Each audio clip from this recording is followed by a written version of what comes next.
Welcome student, lesson planner YouTube চ্যানেলে তোমাদেরকে আরো একবার স্বাগত। আমরা পর্যায় সারণীর শেষ এবং অন্তিম ক্লাস নিয়ে তোমাদের সামনে চলে এসেছি। আচ্ছা, আমি একটু সরে যাচ্ছি, গিয়ে ক্যামেরার থেকে আমি বেরিয়ে গিয়ে তোমাদের কিছু জিনিস বলছি, সেইগুলো তোমরা একটু দেখো, ঠিক আছে? তো দেখো, আগের দিনের মতোই আমি তোমাদের পর্যায় সারণীটা আবার এঁকে দেখিয়েছি। আমি চাইলে আগের দিনের ক্লাসে তোমাদেরকে বলে দিতে পারতাম, কিন্তু আমি সেই একবারে না বলে তোমাদের জন্য আবার কষ্ট করে জিনিসটা পুরোটা লিখেছি। এবং তোমরা লক্ষ্য করে দেখতে পাচ্ছ যে এই পর্যায় সারণীটায় কিছু কিছু জায়গায় আমি ফাঁকা রেখেছি। যেটা ফাঁকা রেখেছি সেটা তোমাদের জন্য, তোমরা কমেন্ট করে জানাবে, ঠিক আছে? তো প্রথমেই দেখো, নবম শ্রেণীতে প্রথম মৌল যার পারমাণবিক ক্রমাঙ্ক 27, সেই মৌলটা ফাঁকা আছে। এই যে, তাহলে পারমাণবিক ক্রমাঙ্ক 27, এই মৌলটার নাম কি হবে এবং ইলেকট্রন বিন্যাস তোমরা কমেন্ট করে জানাবে। তারপরে দেখো, ঠিক তার পাশেই পারমাণবিক ক্রমাঙ্ক 29 ফাঁকা আছে। তাহলে এই মৌলটার নাম এবং ইলেকট্রন বিন্যাস করে তোমরা দেখো। তারপরে দেখো 14 ফাঁকা আছে। তাই 14 তে কি হবে তার ইলেকট্রন বিন্যাস করে তোমরা কমেন্ট করবে, আমি করে দেবো, তোমরা তাও কমেন্ট করবে। তারপরে দেখো 36 ফাঁকা আছে। 36 ফাঁকা আছে, 36 এর মৌলটার নাম কি হবে এবং তার ইলেকট্রন বিন্যাস তোমরা করে দেখাবে। তারপরে দেখো 74 ফাঁকা আছে। 74 এর মৌলটা আগের দিন আমি তোমাদের বলিনি, কিন্তু কেউ যদি জেনে থাকো তাহলে এই মৌলটা কমেন্ট করে জানাবে। আর অবশেষে দেখো, আমি দুটো অ্যাক্টিনাইট মৌল ফাঁকা রেখেছি, একটা 90, একটা 92। তোমরা যদি কেউ পারো এই মৌলগুলো কমেন্ট করে জানাও, ঠিক আছে? তো তোমরা কমেন্ট করতে থাকো। আজকে আমরা যে জিনিসটা পড়বো সেটা হচ্ছে পর্যায় সারণীর সব থেকে গুরুত্বপূর্ণ জিনিস, কিভাবে প্রতিটি মৌলের মধ্যে পর্যায় সূত্র যেমন কাজ করছে, তেমন অন্যান্য রাসায়নিক ভৌত ধর্মগুলো কিভাবে পরিবর্তন হয় সেটা আমরা আজকে শিখবো, বা সেই ভৌত ধর্মগুলো বিস্তারিত আলোচনাও করব, ঠিক আছে? তো সবার আগে তোমাদেরকে আমি আগের দিন বলেছিলাম যে আমি কিছু মৌল বলবো, সেগুলো তোমাদের মাথায় ঢুকিয়ে নিতে হবে এবং মুখস্থ করতে হবে, ঠিক আছে? সেই জন্য আমি প্রথমে তোমাদের বলেছিলাম যে সবার আগে তোমাদের মুখস্থ করতে হবে নিষ্ক্রিয় গ্যাস শ্রেণীটা, একদম চোখ বন্ধ করে, যাতে তোমরা বলে দিতে পারো হিলিয়াম, নিয়ন, আর্গন, ক্রিপ্টন, জেনন, রেডন। এই তিন তিন ছটা মৌল যেন ঠোঁটের আগায় থাকে, ঠিক আছে? তাহলে এই মৌলটা আমরা ইতিমধ্যে পেয়ে গেলাম, ক্রিপ্টন। তাহলে তোমরা পারলে একটা খাতায় নোট করে নিতে পারো এই জিনিসগুলো, সব তো আমার বোর্ডে লিখে দেওয়া সম্ভব না। এই একটা পর্যায় সারণীতে তৈরি করতে পুরো বোর্ডটা লাগে, তারপরেও যদি আমি তোমাদের আরো বোর্ডে লেখার চেষ্টা করি, সে বোর্ডে কোনো জায়গা নেই। সেই জন্য আমি যেটা বলছি, আজকের ক্লাসে তোমরা একটা খাতায় লিখে নাও, আমি বোর্ড থেকে তোমাদের বলে দেবো বা মনে করিয়ে দেবো, যখন চোখে দেখবে জিনিসটা চোখ বন্ধ করে, যাতে মনের মধ্যে ভাসবে, সেই জন্যই এইটা এত কষ্ট করে আঁকা। নাহলে বইয়ে রয়েছে, আমি তোমাদের অন্যান্য টিচারদের মতো বলতাম বই দেখে নাও, দেখে পড়ে নাও, আমি যা জিনিসগুলো বলে দিচ্ছি, কিন্তু আমি তা করিনি যাতে তোমাদের মনে থাকে। সেই জন্য আমি আজ আবার এটাকে নতুন করে এঁকেছি বা লিখেছি বলতে পারো, ঠিক আছে? তো সবার আগে তোমরা একটা খাতায় পয়েন্ট করো, পয়েন্ট করে লেখো নিষ্ক্রিয় গ্যাস বা 18তম শ্রেণী। সেই 18তম শ্রেণীতে এরম লম্বা ভাবেই তোমরা লেখো যে হিলিয়াম 2, তার মানে তার পারমাণবিক ক্রমাঙ্ক, নিয়ন 18, সরি নিয়ন 10, তার পারমাণবিক ক্রমাঙ্ক নিচে লেখো। তারপরে আর্গন হচ্ছে 18, সেটা লেখো। ক্রিপ্টন 36, জেনন 54 আর রেডন 86, এটা লেখো। লেখার পরে নিয়নের পাশে ব্র্যাকেটে লেখো, নিয়ন বলছি, হিলিয়ামের পাশে ব্র্যাকেটে লেখো 2, এরম করে। নিয়নের পাশে ব্র্যাকেটে লেখো 2 8, এরকম করে। আর্গনের পাশে ব্র্যাকেটে লেখো 2 8, আর হচ্ছে তোমার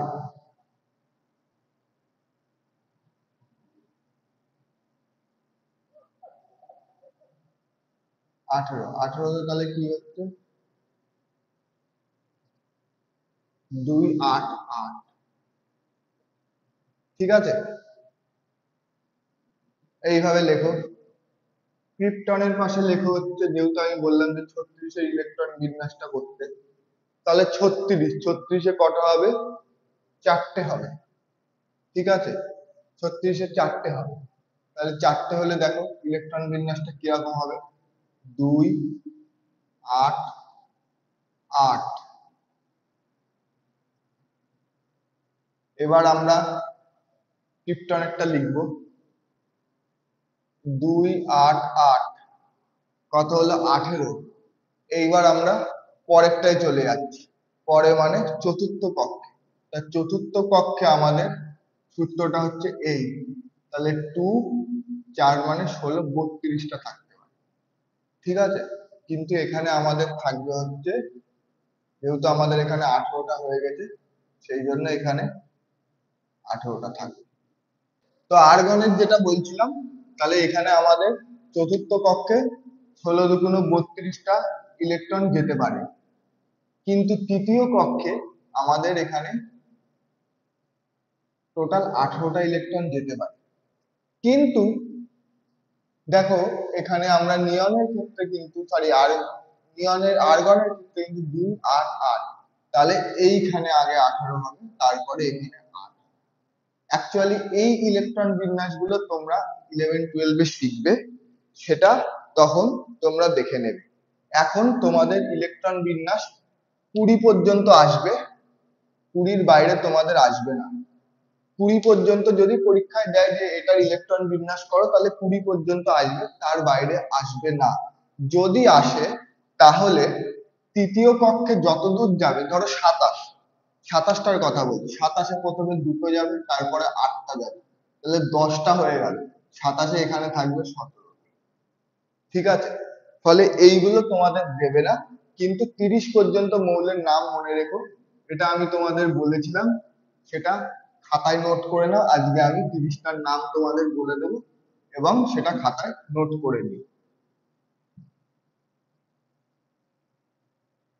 তাহলে আমরা এখানে ক্রিপ্টনের ইলেকট্রন বিন্যাসটা আমাদের দরকার নেই, আমরা আর্গন পর্যন্তই শিখবো। ক্রিপ্টনের ইলেকট্রন বিন্যাস আমরা পরে শিখবো, অরবিটাল ইলেকট্রন বিন্যাস অনুযায়ী 1s2, 2s2, 2p6, 3s2, 3p6, এইভাবে আমরা শিখবো। 4s2, 3d10, কটা হলো, 2 4 10, 10 20, 30টা হয়েছে, আর 6টা, তাহলে 46। এই হচ্ছে ক্রিপ্টনের ইলেকট্রন বিন্যাস, অরবিটাল ইলেকট্রন বিন্যাস। এটা তোমরা 11 12 এ শিখবে, এটা এখন বোঝার বা জানার দরকার নেই। এটা অরবিটাল ইলেকট্রন বিন্যাস, এটা তোমাদের আসবে না। আর সেই জন্য তোমাদেরকে, যদি কখনো বাই চান্স চলে আসে যে সাপোজ 42 43 এরকম দিয়ে বললো ইলেকট্রন বিন্যাস করো, তাহলে সবসময় মনে রাখবে প্রথম কক্ষ কে, কে তে দুটো থাকে, তারপরে এল, এল এ থাকে 8টা, তারপরে কে এল এম, এম এ থাকে 18টা, এন এ থাকবে কটা, 32টা। এটা কি করে হচ্ছে, এটা 2n², এই সূত্র অনুযায়ী এইটা হচ্ছে। এন মানে এখানে পর্যায়ের সংখ্যা, তা পর্যায়ের সংখ্যা যখন তোমাদের বলবে, সাপোজ ধরো বললো যে সোনা, এই ইলেকট্রন বিন্যাস করো, এখানে আছে 79, তাহলে 79 মানে তোমাদের তখনই মনে পড়ে যাবে যে এটা আছে ষষ্ঠ পর্যায়ে, তাহলে ষষ্ঠ পর্যায়ে মানে এন, তাহলে ষষ্ঠ পর্যায়ে এন মানে 2 × 6 = 36, তাহলে 72টা ইলেকট্রন বাইরের কক্ষে থাকতে পারবে। সেই মতো করে আমাদের দেখতে হবে যে লাস্টে কতগুলো থাকে, ঠিক আছে। এত দূর আসবে না, 20 পর্যন্ত ইলেকট্রন বিন্যাস আমি তোমাদের প্র্যাকটিস করতে দেবো, আজকে হোমওয়ার্ক দিয়ে দেবো, কতগুলো সেগুলো কমেন্ট করে জানিও, ঠিক আছে, কিংবা পরের দিন আমি সেগুলো আবার সলভ করবো। তাহলে এই মৌলটা আমরা জেনে গেলাম ক্রিপ্টন। 14 ইলেকট্রন বিন্যাসটা আমরা করতে পারবো। 14তে আমাদের কি আছে, 14টা তোমরা কমেন্ট করে জানিও যে কি আছে, আমি বলে দিচ্ছি। 14তে আছে হচ্ছে সিলিকন, সিলিকন 14। তাহলে 2, 8, 10 আর 4, 14। এই হচ্ছে সিলিকনের ইলেকট্রন বিন্যাস। এই সিলিকনেরও আবার অরবিটাল ইলেকট্রন বিন্যাস হয়, যেটা তোমাদেরকে শিখতে হবে, ওটাই অ্যাকুরেট ইলেকট্রন বিন্যাস। এইটা আমাদের নিচু ক্লাসে এটা শিখতে হবে। এর যদি অরবিটাল ইলেকট্রন বিন্যাস করি 1s2, 2s2, 2p6, এই 10টা হয়ে গেল। আর হবে 3s2, 3p2। এই হচ্ছে ইলেকট্রন বিন্যাস হবে। ঠিক আছে, এটা তোমরা পরে শিখবে, এইভাবে আস্তে আস্তে বড় হবে যত তত শিখবে। তো যে মৌলগুলো বলতে বলেছিলাম সেইগুলো বলে ফেলো। তাহলে এটা হচ্ছে সিলিকন 14, 14 কমপ্লিট, 36 কমপ্লিট। চলে আসি 27। 27 হচ্ছে কোবাল্ট, 29 কপার, 74 হচ্ছে টাংস্টেন। এই টাংস্টেনটা কোথায় থাকে? এই টাংস্টেন থাকে বাল্বের ফিলামেন্টে। এই টাংস্টেন ধাতুর পরমাণু ক্রমাঙ্ক হচ্ছে 74, এটাও মনে রেখে। ঠিক আছে, ওপাশে নেই। তারপরে চলে আসে 92। 92 হচ্ছে ইউরেনিয়াম, আর 90 হচ্ছে থোরিয়াম। এগুলো কি রেডিও অ্যাক্টিভ। তাহলে এটা ইউরেনিয়াম, ইউরেনিয়ামের পরে এইগুলোকে ইউরেনিয়ামোত্তর মৌল বলে। ঠিক আছে, নেপচুনিয়াম, প্লুটোনিয়াম এইগুলো, আর এটা থোরিয়াম। এই কটা মনে রেখো। তাহলে খাতায় এবার লেখো যে 1 থেকে 30 পর্যন্ত, এটা মনে রাখতে হবে, 1 থেকে 20 পর্যন্ত এর ইলেকট্রন বিন্যাস করতে জানতে হবে। আর কিছু মৌল যেগুলো আমি বলে দেবো সেইগুলো খাতায় ওই শ্রেণী বরাবর লিখবে। তাহলে প্রথমে তোমরা লিখেছিলে নিষ্ক্রিয় গ্যাস, হিলিয়াম, নিয়ম, আর্গন, ক্রিপ্টন, জেনন, রেডন। এটা একদম চোখ বন্ধ করে যাতে বলতে পারো সেই জায়গা পর্যন্ত চলে যাবে। তারপরে তোমরা লেখো হ্যালোজেন, পাশে লেখো 17 নম্বর শ্রেণী। 17 নম্বর শ্রেণী হ্যালোজেন। হ্যালোজেনের জন্য তোমরা আবার একইভাবে নিষ্ক্রিয় শ্রেণীর মতোই লেখো ফ্লুরিন, ক্রোমিন, ক্লোরিন, ব্রোমিন, আয়োডিন। আর এই 4টে মনে রাখলেই হবে। এই এটিটাও মনে রাখো। ঠিক আছে, এই হচ্ছে হ্যালোজেন। তো এইভাবে লিখে রাখো। তারপরে তোমাদের চলে আসতে হবে চ্যালকোজেনে। চ্যালকোজেন কোনগুলো? এই 16তম শ্রেণীটাকে আমরা বলি হচ্ছে চ্যালকোজেন। ঠিক আছে, তাহলে অক্সিজেন, সালফার, ACTE, PO। ঠিক আছে, এটা অতটাই ইম্পর্টেন্ট নয়, কিন্তু তাও মনে রাখতে হবে। ঠিক আছে, এই 4টে শ্রেণী, এই 16 থেকে 18, এই 4টে শ্রেণী মুখস্থ রাখাটা খুবই দরকার। সব থেকে ইম্পর্টেন্ট হচ্ছে এই নিত্রোজেন। নিত্রোজেনটা সব থেকে important. Nitrogen, phosphorus, arsenic, antimony, bismuth. ঠিক আছে, এটা মনে রাখাটা খুবই জরুরি, এটা মনে রাখতে হবে। তাহলে এই 4টে তোমরা লিখে রাখো। যে প্রথমে তারপরে লেখো চ্যালকোজেনের O8, S16, SC34, TE, SE, AC34, TE52, PO84। ঠিক আছে, আর এই শ্রেণীটাও খুবই ইম্পর্টেন্ট, 14, গ্যালিয়াম, টিন, সীসা, SnPb। এই দুটোও কিন্তু মনে রাখতে হবে। পিবি মানে লেড, Sn মানে টিন। ঠিক আছে, এই মনে রাখতে হবে। তাহলে সবার আগে তোমাদের মনে রাখতে হবে 1 থেকে 30 পর্যন্ত, জিঙ্ক পর্যন্ত সব কটা মনে রাখতে হবে।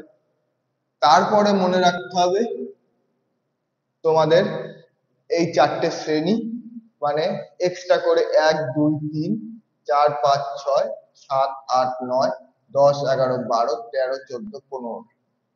এই 15টা মৌল তোমাদের এক্সট্রা করে মনে রাখতে হবে। আর এই শ্রেণীটাও তোমাদের মনে রাখতে হবে। এই 1 নম্বর শ্রেণী, এটাকে ক্ষার ধাতু বলা হয়। এই ক্ষার ধাতুর শ্রেণীটা তোমাদের মনে রাখতে হবে। Helium, lithium, sodium, potassium, rubidium, caesium, francium. এইটাও মনে রাখতে হবে। ঠিক আছে। আর এটাকে আমরা বলি ক্ষারীয় মৃত্তিকা ধাতু শ্রেণী, beryllium, magnesium, calcium, S R B A আর এ। ঠিক আছে, তাহলে এইখানে এই কটা, এইখানে এই কটা, তাহলে খাতায় একদম নোট করে নাও কি কি মনে রাখবা। আর একটা জিনিস বলে দেওয়ার পর আমি এটা মুছে তোমাদেরকে নোট করিয়ে দিচ্ছি, তাহলে তোমাদের সুবিধা হবে। আর তোমাদের দেখো এখানে মনে রাখতে হবে টাংস্টেন ৭৪, তারপরে মনে রাখতে হবে এজি ৪৭, তারপরে মনে রাখতে হবে এই ৭৯, তারপরে মনে রাখতে হবে এইচজি পারদ ৮০। ঠিক আছে, আর আর ইউরেনিয়াম থোরিয়াম তো অবশ্যই মনে রাখতে হবে। থোরিয়াম এইখানে এই চারটেই খুব ইম্পর্টেন্ট, এই চারটেই খুব ইম্পর্টেন্ট, নেপচুনিয়াম আর প্লুটোনিয়াম। এইগুলো নোট করে নাও খাতায়, যেগুলো যেগুলো লিখলাম। আর এখানে তো এই বলেই দিয়েছি, আর তেমন কিছু নেই। আর হচ্ছে এই যে এল এ ৫৭, এটা হচ্ছে ল্যান্থানাম, আর এসি ৮৯, এটা হচ্ছে অ্যাক্টিনিয়াম। এই দুটো মৌলের নাম দিয়ে এই দুটো শ্রেণী তৈরি হয়েছে। আগের দিন আমি তোমাদের বুঝিয়ে দিয়েছি অ্যাক্টিনাইড আর ল্যান্থেনাইড কি। ঠিক আছে, এই বোর্ডটা এবার মোছার আগে সব থেকে গুরুত্বপূর্ণ যে জিনিসটা সেটা আলোচনা করে নেব। সেটা হচ্ছে যে ভৌত রাসায়নিক ধর্মগুলো কিভাবে আমাদের সাথে পরিবর্তিত হচ্ছে। তাহলে দেখো এখানে আমি লিখেছি পরমাণুর ক্রমাঙ্ক, যোজ্যতা ইলেকট্রন বা যোজ্যতা, তড়িৎ ঋণাত্মকতা, অক্সাইডের অম্ল ধর্ম, আয়নায়ন শক্তি, জারণ ধর্ম বৃদ্ধি পায়। কিভাবে বৃদ্ধি পায়? যদি এই বাম দিক থেকে ডান দিকে যায়, যত যাব এই ধর্মগুলো বৃদ্ধি পাবে। বাম দিক থেকে যদি ডান দিকে যাই এই ধর্মগুলো বৃদ্ধি পাবে। ঠিক আছে, আর এই ধর্ম দুটো হ্রাস পাবে। তাহলে বিজারণ ধর্ম আর ধাতব ধর্ম হ্রাস পাবে, আর বাকি পরমাণুর ব্যাস, আচ্ছা এগুলো মুছলাম।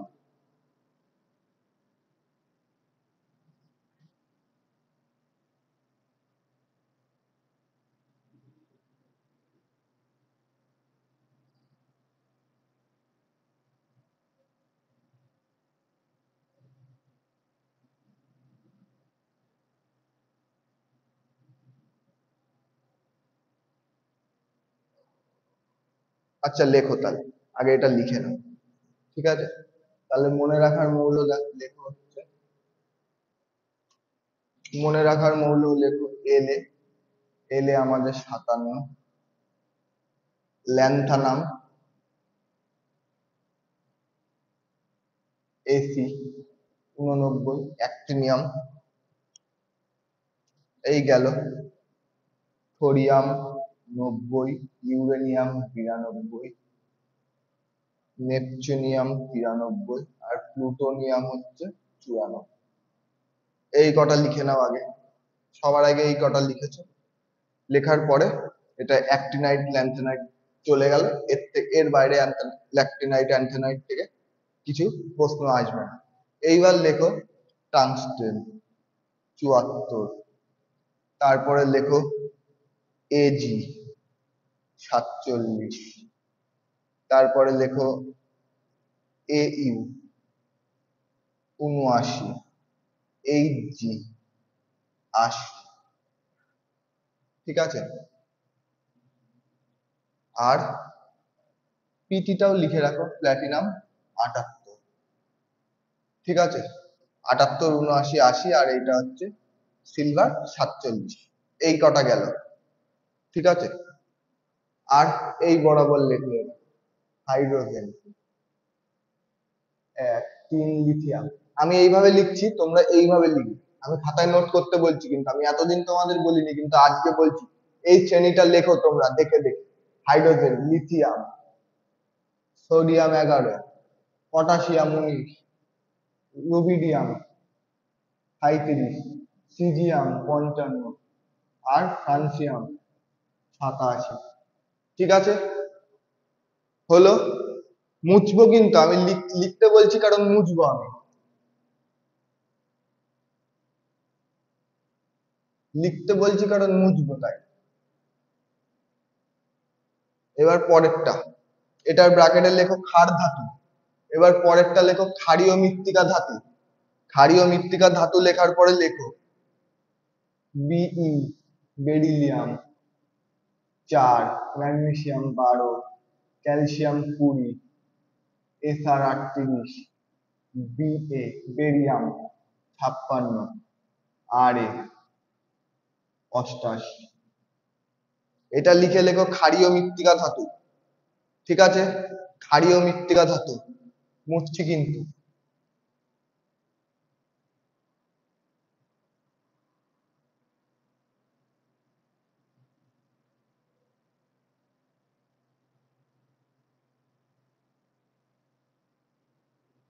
ক্ষারীয় মৃত্তিকা ধাতুর শ্রেণী এটা হয়েছে। নিষ্ক্রিয় গ্যাসটা লিখে নিতে বলেছি আগেই। নিষ্ক্রিয় গ্যাস এখানে লিখে নাও, হিলিয়াম 2, নিয়ন 10, আর্গন 18, ক্রিপ্টন 36, জেনন 54, রেডন 86। এটা লিখে নাও, লিখে নিয়েছো।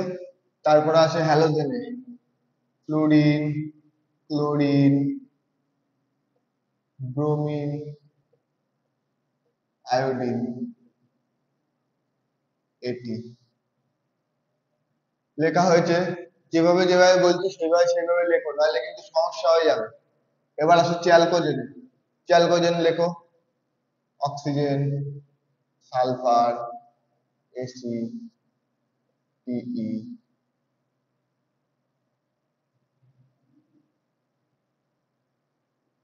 পিও। ঠিক আছে, এই লিখেছো। মুছবো কিন্তু আমি, আবার আবার কিন্তু মুছে দেবো, আমার সাথে সাথে লেখো। তারপরে 14 লেখো শ্রেণী, এইটাও আমাদের ইম্পর্টেন্ট, সেটা লিখে নাও। তাহলে silicon, sorry carbon, silicon, gallium 3, 350 আর পিবি 83। হয়েছে, আর কিন্তু বলবো না, এই কিন্তু এখানেই শেষ, এখানে লিখে নাও। ঠিক আছে, আর এইখানে আর একটা জিনিস, এই 15 নম্বর শ্রেণীর প্রথম 3টে মৌল মনে রাখতে হবে, বোরন, অ্যালুমিনিয়াম আর হচ্ছে জি 31, এই 3টে মনে রাখতে হবে। এইবার মেন যে জিনিসটা সেটা হচ্ছে, মুছে দিচ্ছি কিন্তু,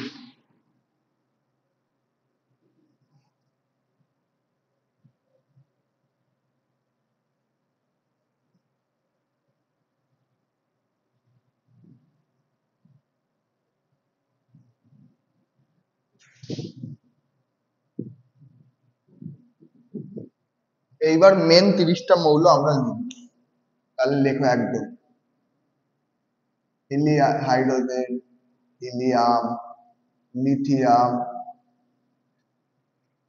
beryllium, boron, carbon, nitrogen, oxygen, chlorine,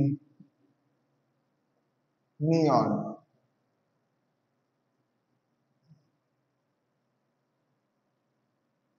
sodium, magnesium, aluminium, silicon, phosphorus, sulphur,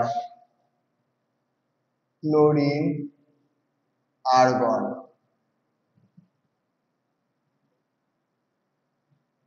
potassium, calcium, scandium, titanium, vanadium, chromium, manganese, iron, cobalt,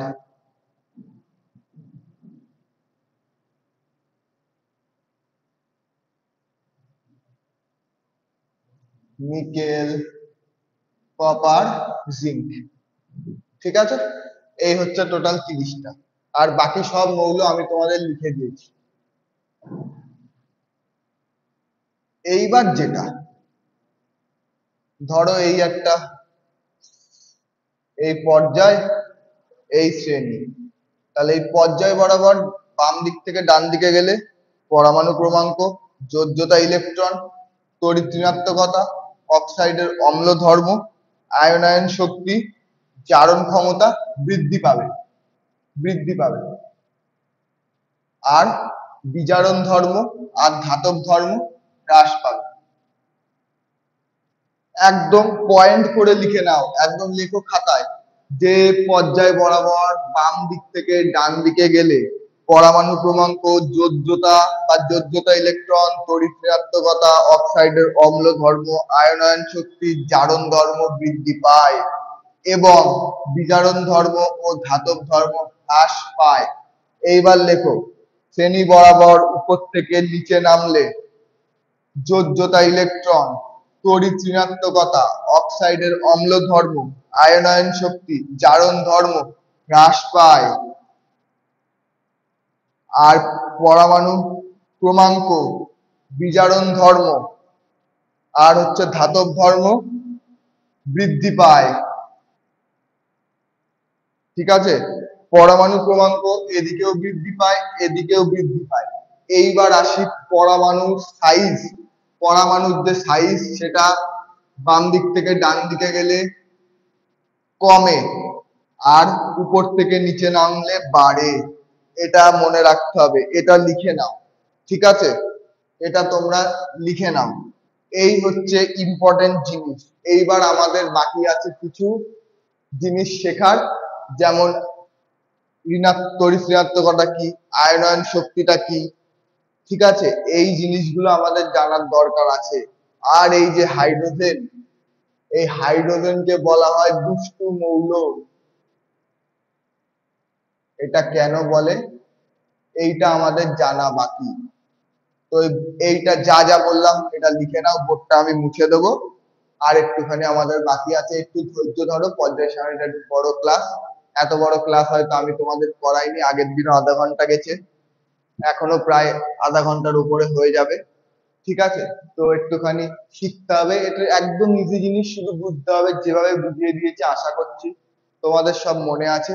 আর এইখান থেকে কিন্তু সব মনে রাখবে। আমি হোম, তোমাদের একটা হোম টাস্ক দিয়ে দেবো বাড়িতে, পরের দিন সেটা আমি দেখতে চাই, সেটা আমাদের কমেন্ট করে দেখাবে।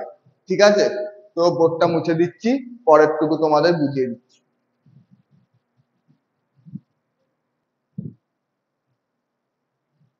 তো চলো বাকি অংশটুকু দেখে নিই। তাহলে প্রথমেই তোমাদের আমি বললাম যে হাইড্রোজেনকে দুষ্টু মৌল কেন বলা হয়। দেখো, ক্ষার ধাতুর মতো ব্যবহার করে, আবার হ্যালোজেনের সাথেও মতো ব্যবহার করে। এবার হ্যালোজেনের মতো কি ব্যবহার করে আর ক্ষার ধাতুর মতো কি ব্যবহার করে সেটা আমরা দেখে নিতে হবে। আচ্ছা, ক্ষার ধাতুর মতো দেখো H2 একযোজী ও পজিটিভ তড়িৎদ্বন্দ্বী। ক্ষার ধাতুর মতো H2 গঠন করে এবং একযোজী তড়িৎদ্বন্দ্বী। অধাতুর সাথে বিক্রিয়া করে দ্রবণে H প্লাস আয়ন দেয়। দেখো, Na একটা হচ্ছে ক্ষার ধাতু, Na plus Cl minus NaCl হচ্ছে, আবার H প্লাস আর Cl মাইনাস HCl হচ্ছে। তার মানে এটা ক্ষার ধাতুর মতো বিক্রিয়া অংশগ্রহণ করে, H প্লাস আয়ন দেয় এবং ওদের মতো আচরণ করে। ঠিক হ্যালোজেনের মতো সাদৃশ্য দেখা যায় কেন, F2 ও Cl2 মতো H2 গঠিত হয়, সেটা গ্যাস এবং অধাতু। এবং ধাতুর হ্যালাইডের মতো, মানে দেখো এটা একটা হ্যালাইড, ধাতুর সঙ্গে হাইড্রাইড তৈরি করে, মানে NaH KH, এরকম হাইড্রাইড উৎপন্ন করে এবং দ্রবণে H মাইনাস আয়নও দেয়। সেই জন্য হাইড্রোজেনের হ্যালোজেনের সঙ্গে সাদৃশ্য লক্ষ্য করা যায়। তাহলে এই হ্যালোজেনের মতো সাদৃশ্য আর ক্ষার ধাতুর মতো সাদৃশ্য রয়েছে, তাই হ্যালোজেনকে, এই দ্বৈত ধর্ম থাকার কারণে হ্যালোজেনকে দুষ্টু মৌল বলে। তো যেহেতু হাইড্রোজেন এক যোগ্যতা সম্পন্ন, সেই জন্য ক্ষার ধাতুর সাথে কিছু বিরোধিতা থাকলেও তাকে পর্যায় সারণীর মাথায় প্রথম শ্রেণীতে প্রথম পর্যায়ে স্থান দেওয়া হয়েছে। এবার দেখো, এবার আমরা বলছি তড়িৎ ঋণাত্মকতা। তড়িৎ ঋণাত্মকতা হচ্ছে স্থায়ী অণুর মধ্যে সমযোজী রাসায়নিক বন্ধন আবদ্ধ থাকে। এই সমযোজী রাসায়নিক বন্ধনটা কি জিনিস সেটা আমরা পরের দিন ভালো করে শিখবো। আপাতত আজকে যেটা বলছি সেটুকু শুনে নাও।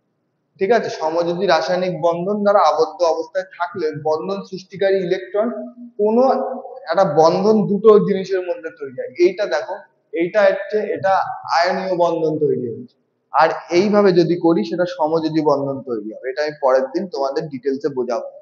তাই এই সমযোজী বন্ধনে যখন থাকবে তখন কি হয়, ধরো হাইড্রোজেনের বাইরের কক্ষে একটা ইলেকট্রন আছে আর ক্লোরিনের বাইরের কক্ষে 7টা ইলেকট্রন আছে। এবার ক্লোরিনের বাইরের কক্ষে একটা ইলেকট্রন যদি যায়, অ্যাড হয়, তাহলে ক্লোরিনটা স্থির হয়ে যাবে, আর এইচ এর বাইরের কক্ষে যদি আরো একটা ইলেকট্রন আসে তাহলে এইচটাও স্থির হয়ে যাবে। তাই ক্লোরিনের একটা ইলেকট্রন আর হাইড্রোজেনের একটা ইলেকট্রন জোর করে একটা বন্ধন তৈরি করে, যে ইলেকট্রনটা ক্লোরিনও ইউজ করে আবার হাইড্রোজেনও ইউজ করে, মানে হাইড্রোজেনের একটা আর ক্লোরিনের একটা মিলে দুটো ইলেকট্রন হাইড্রোজেনও ব্যবহার করে এবং ক্লোরিনও ব্যবহার করে। এই জিনিসটাকে আমরা বলছি সমযোজী বন্ধন। আর এই সমযোজী বন্ধন তৈরি হলে কোনো পরমাণু, দুটো পরমাণুর মধ্যে যে কোনো একটি পরমাণুর নিউক্লিয়াস ওই বন্ধনটাকে নিজের দিকে টেনে নেওয়ার চেষ্টা করবে, আর এই নিজের দিকে যে টেনে নেবে তার শক্তি বেশি হবে এবং তার আয় আয় তার পরিক্রিয়াত্মকতা বেশি হবে। সেই জন্যই এক্ষেত্রে এটা ক্লোরিন টেনে নেবে, তাই ক্লোরিনের পরিক্রিয়াত্মকতা বেশি হবে। আর এই যে ধর্মটা, যে বন্ধনটা নিজের দিকে টেনে নেওয়ার যে ধর্মটা, মানে ইলেকট্রন নিজের দিকে টেনে নেওয়ার যে ধর্মটা, এটাই আমরা তড়িৎ-ঋণাত্মকতা বলে থাকি বা তড়িৎ-ঋণাত্মকতা বলি। এবার হচ্ছে আয়নাইজেশন শক্তি। প্রতিটি পরমাণুরই বাইরের কক্ষপথে আমাদের ইলেকট্রন থাকে। নিষ্ক্রিয় গ্যাস বাদে সবারই এমন ইলেকট্রন থাকে যেগুলো সে ছেড়ে দিতে চায় বা গ্রহণ করতে চায়, এরকম থাকে। ঠিক এই বাইরের কক্ষে ইলেকট্রন ছেড়ে দিয়ে যে সুস্থিত হতে চাইবে, পজিটিভ আধানে পরিণত হতে চাইবে, সেই বের করে দেওয়ার জন্য যতটা শক্তি প্রয়োজন সেটাই হচ্ছে আয়নাইজেশন শক্তি।